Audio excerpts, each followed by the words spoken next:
Good afternoon and welcome to our webcast today. My name is Tracy Potts. I'm a Capitol Hill correspondent for NBC News Channel based here in Washington, D.C.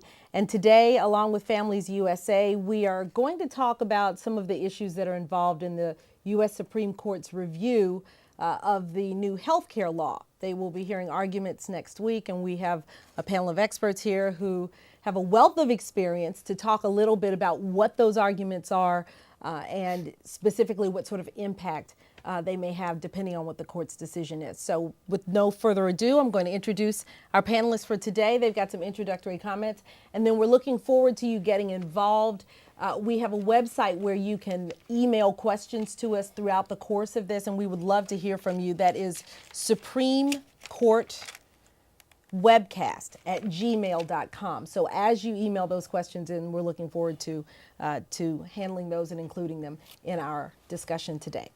Seated next to me, Mark Steinberg. He's the Deputy Director of Health Policy at Families USA, which is a nonprofit here in Washington, D.C., and they're very involved in healthcare issues. In fact, part of Mark's job, you've dealt a lot with Medicare and policy issues regarding Medicare and coordinated the responses of Family USA to the legal challenges to the healthcare law. So we're looking forward to hearing from you. Also with us today, Daniel Dawes with the Morehouse School of Medicine. You are the Executive Director of Government Relations, Health Policy, and External Affairs, and you also have founded and chaired the National Working Group on Health Disparities and Health Reform.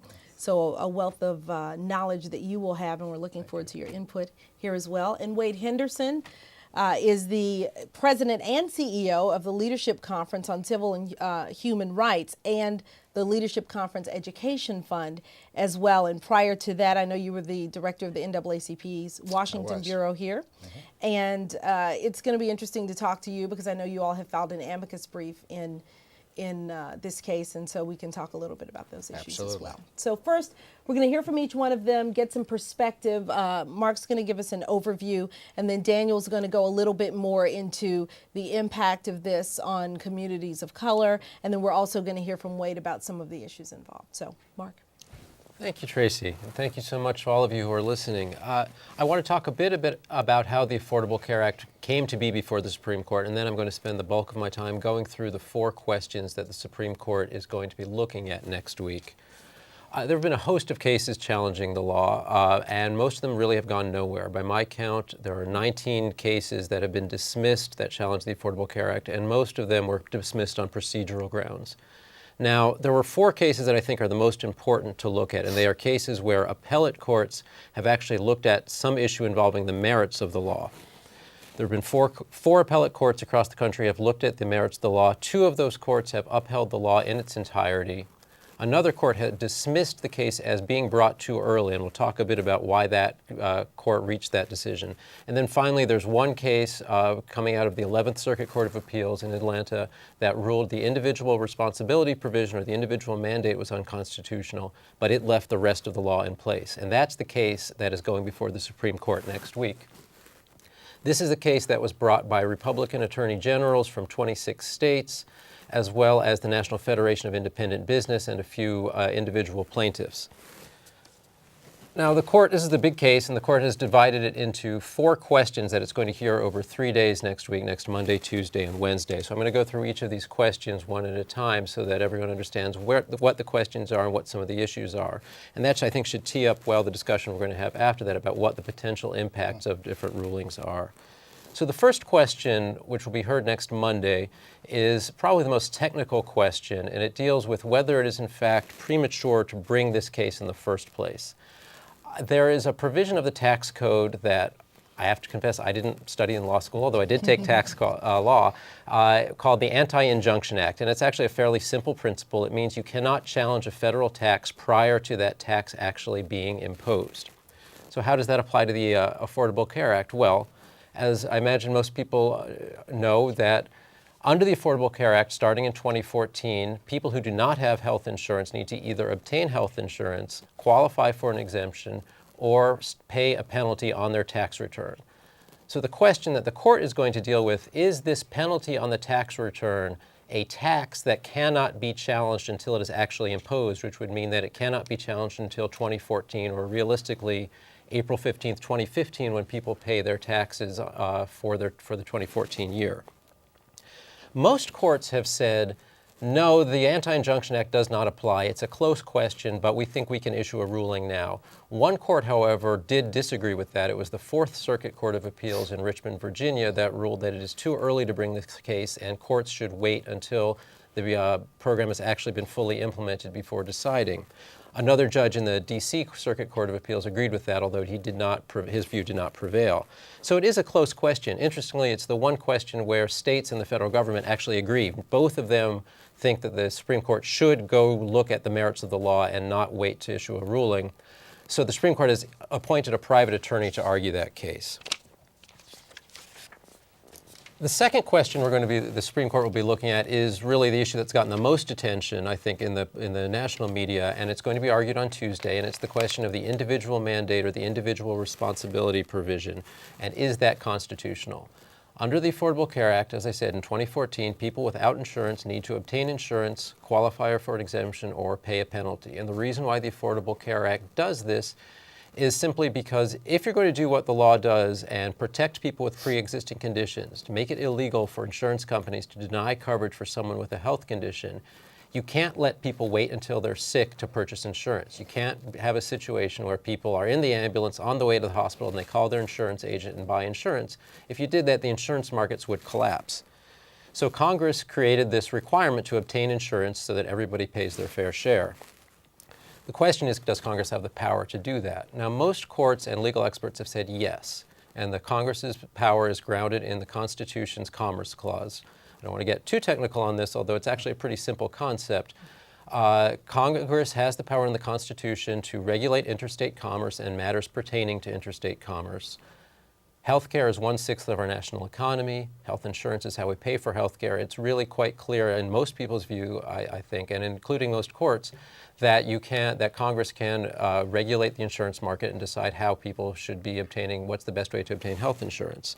Now, the states bringing this case in the NFIB disagree. They say that this is too far of an overreach, and the 11th Circuit actually agreed with them and struck down the individual requirement. Notably, however, two appellate courts disagreed with the 11th Circuit. The 6th Circuit Court of Appeals based in Cincinnati and the D.C. Circuit Court of Appeals here in Washington ruled the other way, said that it's clearly constitutional under existing precedent. And what's particularly noteworthy about those two decisions is they included opinions written by two very prominent conservative judges who were clear that as a policy matter, they may not like the Affordable Care Act. They might think they would have done it differently. But as a legal matter, this is something Congress can do. Courts don't intervene in matters of economic policy. That's up for Congress and the President, the elected branches of government. So we'll see what happens with that one. That is really, I think, the issue that will get the most attention.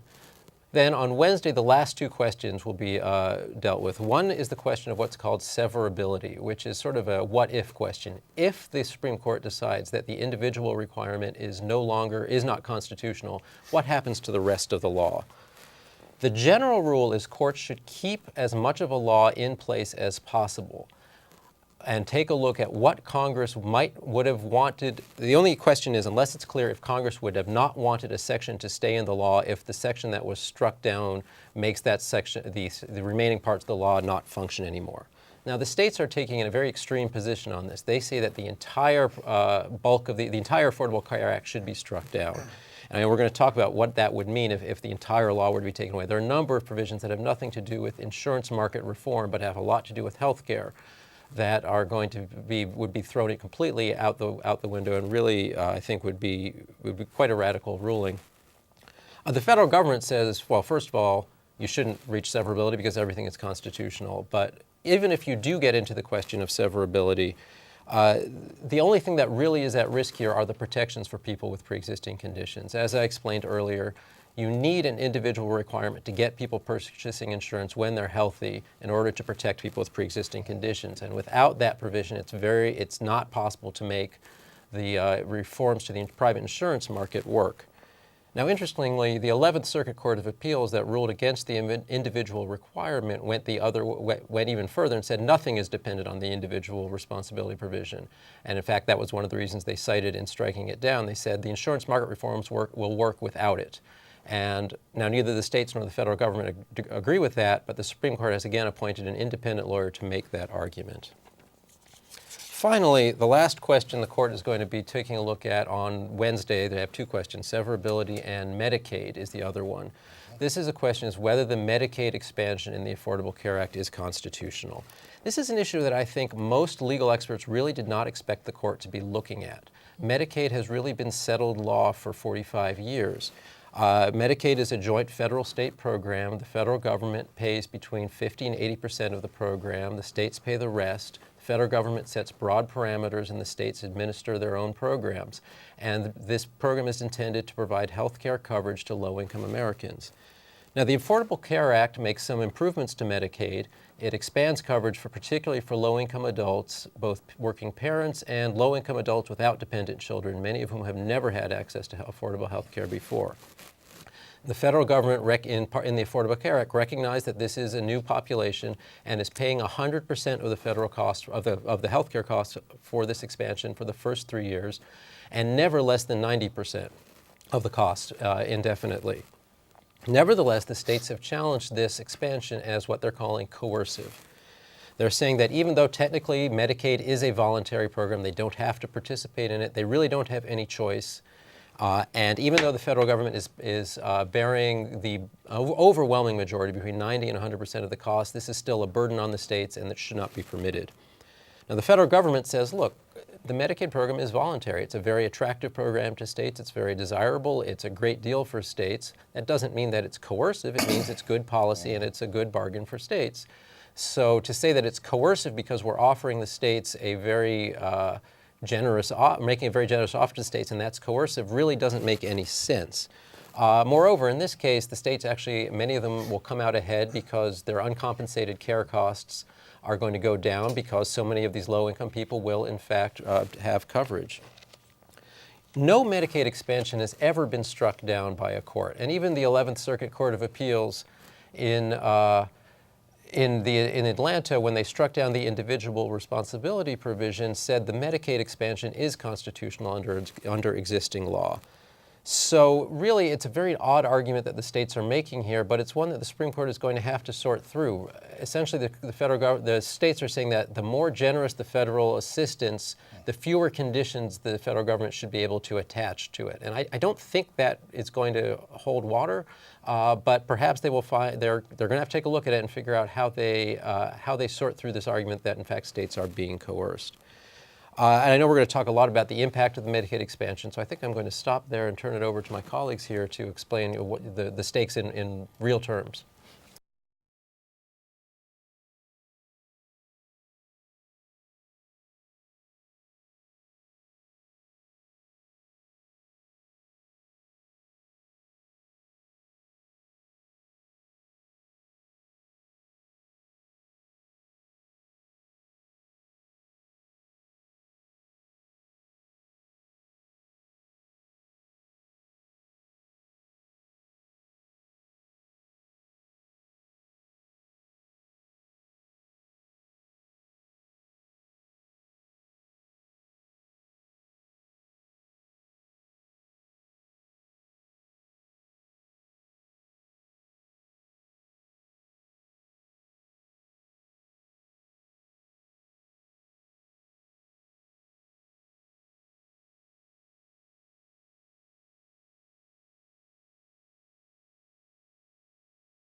Well, and